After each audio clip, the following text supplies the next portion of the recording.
na pawisin. Magbabayad daw si Nana Mel kay longganisa. Ay, mabuti naman.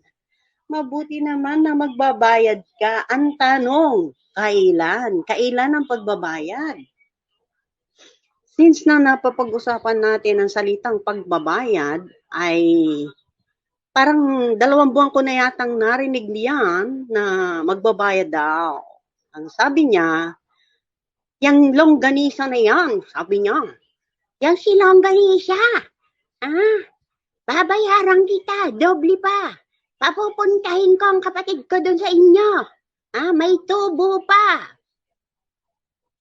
Ang masasabi ko lamang mga kababayan, wag salita. Gawin. Hindi puro salita.